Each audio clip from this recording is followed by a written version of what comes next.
So when I graduated high school, I decided that I was going to join the military.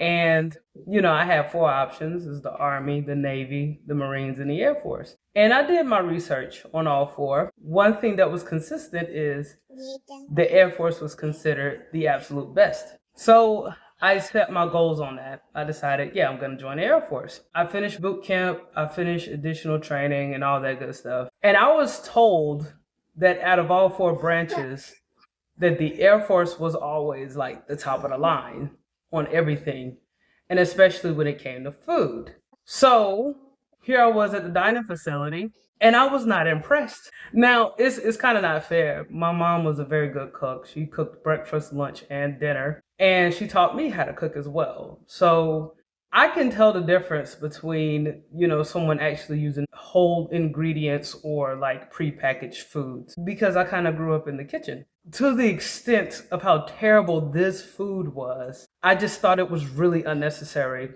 And from time to time, we would have other military members come to our Air Force base from other branches. Like we'll have like somebody from the Marines, and they will always talk about how lucky we are. There's a reputation of people in the Air Force that we're just spoiled, and that very well may be true, but it says a lot when people are trying to figure out what to eat and they're serving their country at the same time. Now, most civilians might just assume that since we're serving, that we have like the best quality of life, especially those of us who are in the Air Force, because that's supposed to be like the best branch. But I was surprised to hear that even RFK Jr. knew that the quality of our diet wasn't all that great.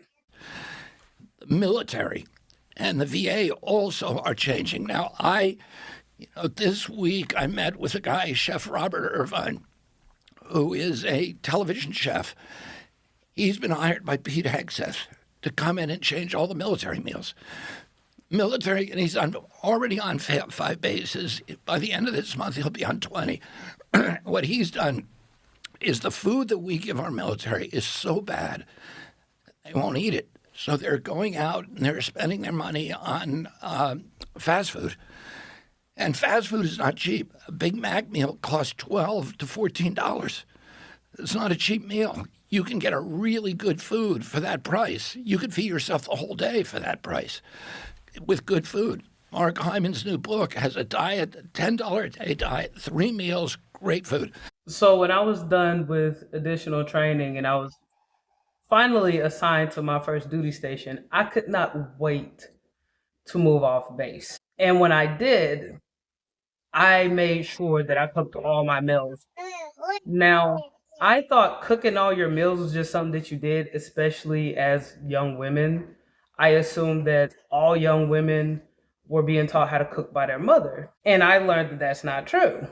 So immediately when I got my own apartment, I found myself not only cooking meals for me, but cooking meals for other military members and even teaching some of them how to cook. And I was shocked because, again, I was in the Air Force.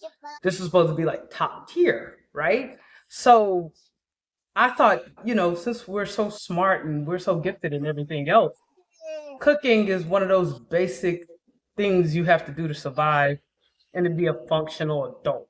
Well, I learned very quickly that that is a skill. So I was also intrigued by how RFK talked about how they had to have like programs and books and even a chef that goes out and cook for these military members. Anyway, Robert Irvine has gone into these places and he gives them all fresh food, almost all of it locally sourced. As it turns out, it's cheaper. The military is spending $18 a day for 3 meals for each soldier. He's spending $10 a day and giving them real food, good food. And the lines now are around the block and nobody's going to fast food. Everybody's fighting to get in. And what he says is it doesn't cost more. We don't need any more money. We just need to buy smarter and to be smarter about how we do it. Soldiers, the fact that they were getting terrible food that they didn't want to eat is just, that's really offensive. Yeah. You think about what you're asking of them, and then Yeah. you're giving them garbage that they don't even want to eat. Like, how do they feel that you care about them? You know, when I was in the service, they had this thing called MREs, and that stands for Meals Ready to Eat. This is one of the most notorious and disliked MREs ever made. Menu number 4, cheese and veggie omelet, or also dubbed the vomlet.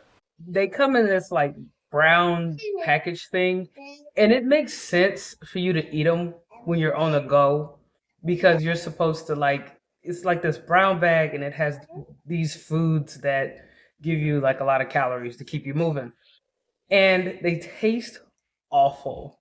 I can understand that for like on the go type stuff, but in the actual dining facilities, the cafeterias, they were so nasty. And as you saw before, a lot of military members would just go and get fast food, especially if they didn't know how to cook. Like you have to keep in mind, a lot of these people are like fresh out of high school. When I realized that this idea that the military is a more conservative environment, I assumed that the guys who joined had their wives to cook for them.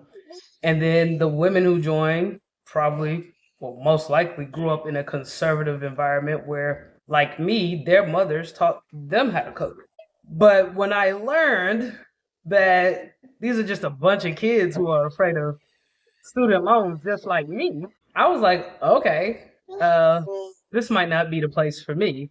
Now, there were a multitude of other reasons why I didn't stay in, but wanting to stay in, that was like a part of the problem. Sometimes we didn't have access to our own little kitchenettes or we didn't have our own apartments.